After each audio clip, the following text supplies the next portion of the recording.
교재 63페이지 보겠습니다. 대제사장과 서기관들은 예수님을 죽이기로 결의하면서 유월절 명절은 피하기로 합니다. 한 여인이 옥합을 깨뜨려 값진 향유를 예수님의 머리에 부었고 예수님께서는 이 여인이 자신의 장례를 미리 예비한 것이라고 말씀하십니다. 유월절 만찬을 제자들과 함께 하시는 동안 자신을 배반할 제자가 있을 것임을 말씀해 주십니다. 만찬 후에 감람산으로 가셔서는 모든 제자가 자신을 버릴 것이라고 말씀하십니다. 예수님께서는 겟세마네 동산에 올라 나의 원대로 마시옵고 아버지의 원대로 하옵소서 하시며 간절히 기도하십니다.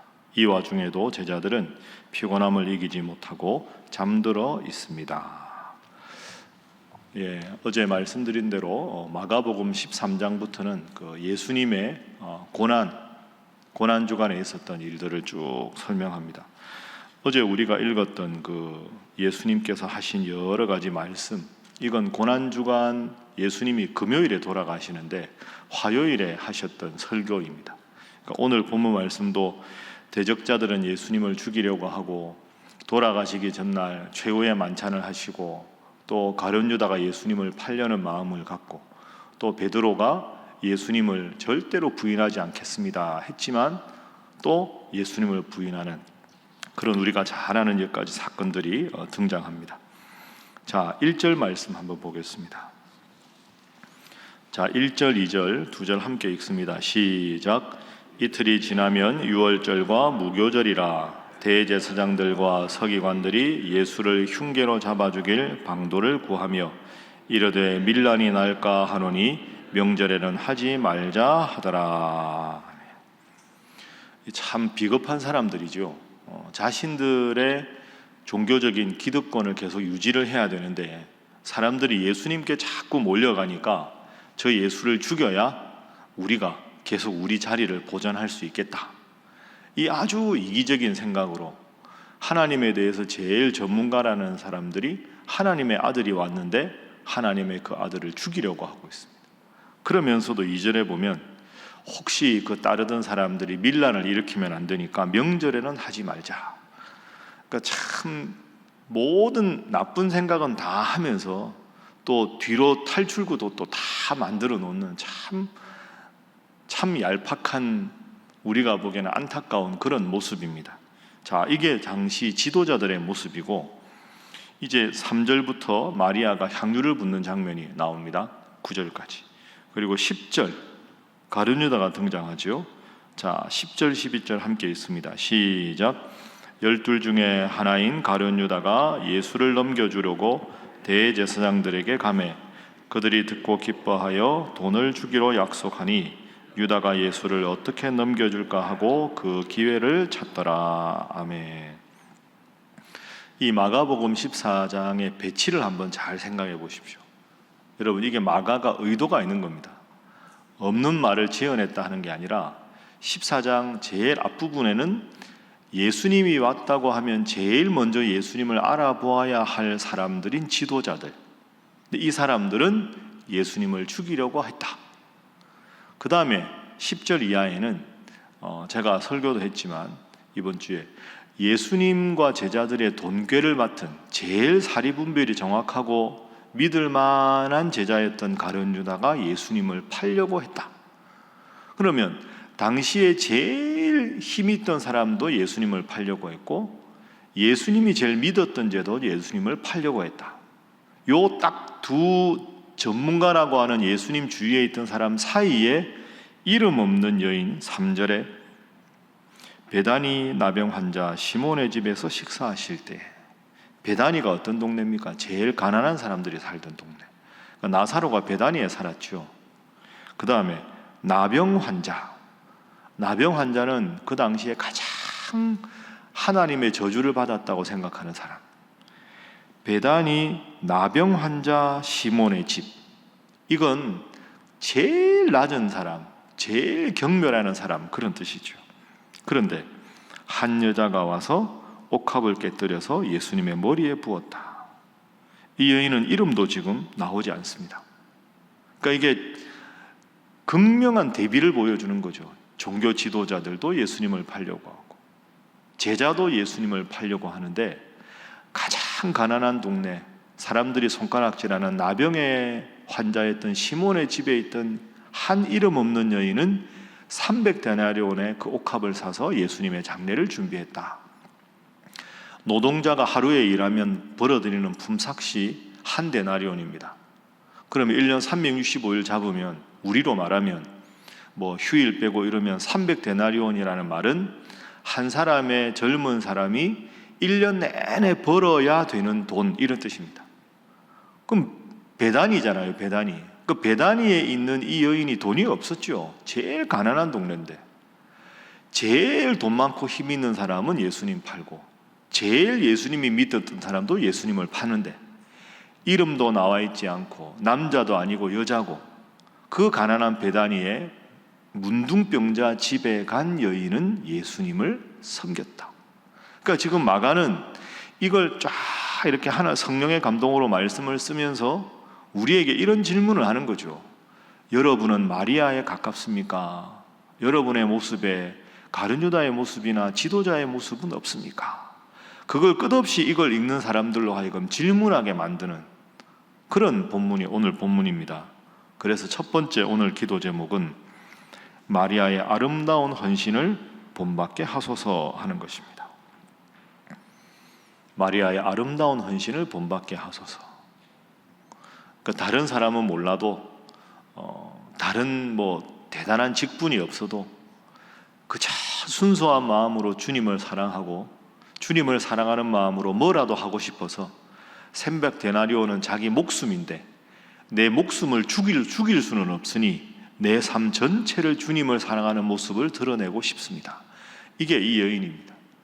얼마나 이게 아름답습니까? 여러분, 사실 교회도 보면 뭐 큰 그릇도 있고 작은 그릇도 있고 금그릇도 있고 질그릇도 있듯이 교회도 직분자도 필요하고 새가족도 필요하고 연세가 많은 분도 필요하고 또 핵심적으로 열심히 일하는 사람도 필요합니다. 그런 분들 다 있어야 되지만 꼭 있어야 될 분들이, 저분은 성함도 모르겠다 하는데도 항상 자기 자리를 지키고 열심히 깔끔히 청소도 하시는 분, 새벽기도마다 열심히 나오시는 분, 무슨 일이 있어도 늘 교회를 위해서, 성도들을 위해서 기도하는 분, 오늘 마리아와 같은 이런 분이 반드시 교회에 있어야 하고 이런 분들이 많아져야 하나님의 나라가 이루어진다 하는 것을 오늘 우리에게 보여주는 거죠. 여러분, 지금처럼 늘 순수한 마음으로, 겸손한 마음으로 오늘 본문의 이 여인처럼 주님 잘 섬기는 것으로만, 그것만으로 누가 알아주지 않아도 기뻐하고 감사하는 여러분 되시기를 주님 이름으로 축복합니다. 자, 두 번째 장면을 보겠습니다. 10절, 아까 우리가 가룟유다가 예수님을 배반하는 이런 장면 우리가 보았습니다. 자, 뒤에 한번 보십시오. 18절에 보시면 너희 중에 하나가 나를 팔리라. 여러분, 이 말을 듣는 제자들이 얼마나 놀랐을까요? 우리 중에 하나가 예수님을 판다고? 전부 다 나는 아니지요, 나는 아니지요 이렇게 말합니다. 그러면 상식적으로 이 제자들이 무슨 생각을 했을까요? 예수님이 얼마 안 있다 돌아가시겠구나, 이게 예수님의 죽음이 임박했구나, 이 생각을 했겠죠. 그러면 평상시에 조금 신앙생활을 예수님 근처에 있다가 느슨해졌더라도 큰일 났다, 내가 예수님 제자인데 예수님을 잘 지켜야 되겠다, 이렇게 생각하는 게 상식적인 반응 아닙니까? 예수님이 너희 중에 하나가 나를 팔리라 그랬는데, 그런데 어떻게 됩니까?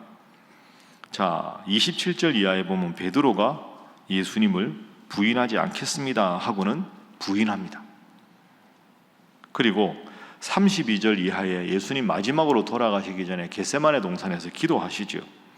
그것도 제일 제자들 중에서 정말로 예수님께서 항상 힘들 때마다 제일 가깝게 하시던 제자, 33절에 베드로와 야고보와 요한, 12제자 중에서도 특별한 일이 있을 때마다 이 제자들을 따로 데리고 가셔서 나와 함께 기도하자, 내가 지금 힘들다.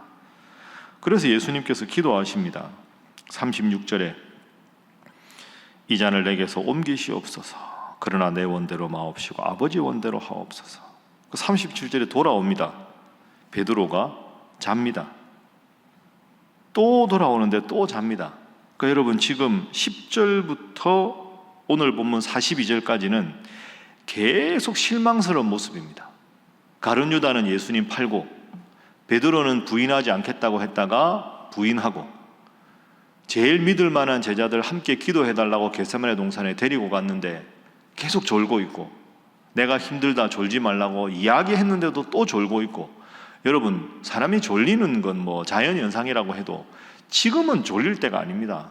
예수님이 너희 중에 하나가 나를 팔리라고 했는데, 그러면 상식적으로 이 제자들이 졸려도 자야 될 때가 아닙니다. 눈을 부릅뜨고 서서 기도하더라도 기도해야 될 때 아닙니까? 그러니까 지금 이 모습이 뭘 우리에게 보여줄까요? 이 마리아 한 사람 빼고 14장에서 전체적으로 보여주는 것은 사람이 참 연약하다는 거죠. 베드로가 호언장담을 해도 못 지키고, 기도하러 가도 졸고, 최고의 만찬까지 했는데도 의미를 모릅니다. 사람은 믿을 만한 그런 절대적으로 신뢰할 수 있는 대상은 사람이 아니다 하는 거죠. 그 두 번째 기도 제목은 사람을 의지하지 말고 주님만 의지하게 하소서 하는 것입니다. 사람을 의지하지 말고 주님만 의지하게 하소서.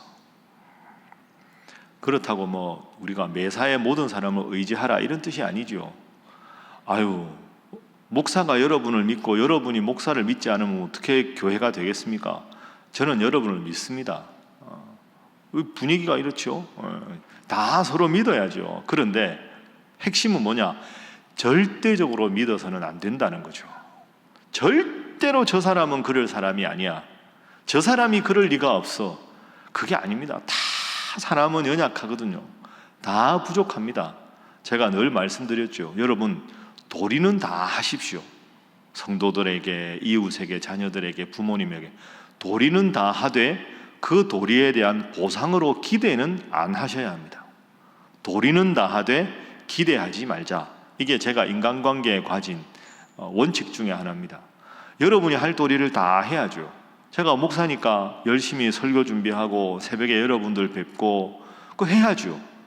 그러나 내가 최선을 다하지만 상대방에게 내가 한 만큼 돌아오리라고 기대하면 그게 상처가 됩니다.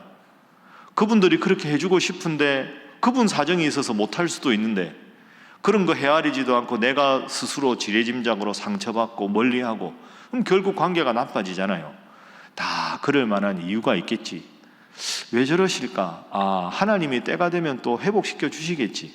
내가 할 도리는 다 하되 섣불리 단정하지 말고 기다리면 하나님께서 오해는 풀어주시고 하나님께서 묶인 관계는 다 다시 화목하게 하시고, 그렇게 생각하고 살아가야지. 절대로 이건 사람에게 해당되는 게 아니다. 가룟 유다가 예수님을 팔고 베드로가 예수님을 부인하고 믿었던 제자들은 졸고 있지만 그래도 예수님은 십자가를 지신다. 그래도 하나님의 역사는 계속된다 생각하고 도리는 다 하되 변함없이 주님만 믿고 주님께만 매달리는 여러분들 되시기를 주님 이름으로 부탁합니다. 자, 마지막 세 번째, 그래서 기도 제목은 항상 깨어 기도하게 하소서 하는 것입니다. 항상 깨어 기도하게 하소서. 사람에게는 도리를 다하되 간절히 메어들릴 유일한 대상은 우리 하나님이시다. 그 예수님이 지금 이런 실망스러운 상황에서 마지막에 뭐 하십니까? 기도하시죠. 기도. 자, 훌륭하고 정말 위대한 기도. 36절, 제가 앞서 읽었지만 36절 한번 읽어보겠습니다. 시작. 이르시되 아빠 아버지여, 아버지께는 모든 것이 가능하오니 이 잔을 내게서 옮기시옵소서. 그러나 나의 원대로 마시옵고 아버지의 원대로 하옵소서 하시고 아멘. 나의 원대로 마시옵고 아버지의 원대로 하옵소서. 참, 여러분, 이 기도가 쉬운 기도가 아닙니다. 사람이 죽음을 앞두고 죽으러 간다는 게 얼마나 두려운 일입니까? 그죠? 그런데도 마지막에 예수님이 나의 원대로 마시옵고 아버지의 원대로, 이게 무슨 뜻일까요? 인간적인 의지로는 죽음을 회피하고 싶고 하나님 뜻은 십자가 죽음을 받아들이는 것이고, 그럼 내 의지가 하나님 뜻대로 움직여지지 않을 때 내 의지를 하나님께로 복종시키는 일이 기도다 하는 거죠. 그러니까 기도가 제일 중요합니다. 항상 깨어 기도해야 되는 이유가 여기 있습니다. 기도 안 하면 자꾸 내 생각만 앞서게 되죠. 여러분, 기도와 언어 습관의 차이가 있습니다. 기도는 늘 보면 주어가 하나님이죠. 하나님 감사합니다. 하나님 오늘도 예배당에 나오게 해주셔서 감사합니다. 하나님 오늘도 지켜주옵소서. 그러니까 기도가 중요한 이유는 아주 쉽게 생각하면 일상의 대화의 주체는 나거든요. 오늘 내가 밥을 먹고 내가 이 일을 하고, 그러면 자꾸 내 생각이 내 중심에 자리 잡게 되잖아요. 기도를 하면 하나님 도와주셔서 잘하게 해주십시오, 하나님의 뜻대로 되게 해주십시오, 이렇게 하면 내가 자꾸 내 마음 중심에 자리 잡으려는 걸 밀어내고 하나님이 내 마음속에 자리 잡게 하는 것이 기도입니다. 그러니까 기도를 해야 내 욕심대로 내 정욕대로 움직이지 않고 하나님 뜻대로 움직이게 되는 거죠. 그러니까 예수님이 죽음을 두려워하는 자신의 의지와 하나님께서 죽음을 받아들이는 하나님의 의지 사이에 충돌이 일어난 겁니다. 땀방울이 핏방울이 되도록 기도하시지요. 끝까지 기도하신 이유가 뭘까요? 내 의지를 내려놓고 하나님 뜻대로 살아가게 하는 방법이 기도다 하는 거죠. 여러분, 새벽에도 기도하시고 때마다 일마다 어디 누구를 만나러 가시든지 일을 하실 때마다 하나님 이 순간 저를 지켜주옵소서, 하나님 지금도 하나님의 손이 저와 함께 하옵소서, 수시로 기도하셔서 여러분의 생각 다 내려놓고 주님께서 주신 생각과 주님께서 주신 마음으로 주님께서 모든 일을 다 알아서 해결하셔서 주님 행하실 일을 보고 기뻐하고 주님께 감사하는 날마다의 삶이 될 수 있기를 주님 이름으로 축복합니다. 함께 기도하겠습니다. 주님, 겉으로는 대단해 보이지만 끝내 주님을 팔았던 종교 지도자들과 연약한 제자들의 모습이 아니라 누가 나를 알아주지 않더라도 순수한 마음으로 주님을 사랑하고 섬겼던 마리아의 믿음을 본받게 하여 주옵소서.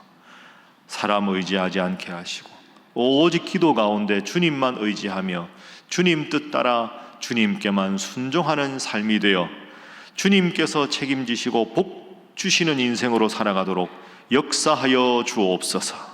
주님, 그 일을 위하여 늘 주님 앞에 새벽에 나옵니다. 새벽마다 나오는데 건강에 문제가 없는 성도들 되게 하시고 평생 주님 앞에 나와 새벽 기도의 제단을 쌓을 수 있도록 역사하여 주옵소서. 함께 기도합니다. 주여 믿습니다. 주여 믿습니다.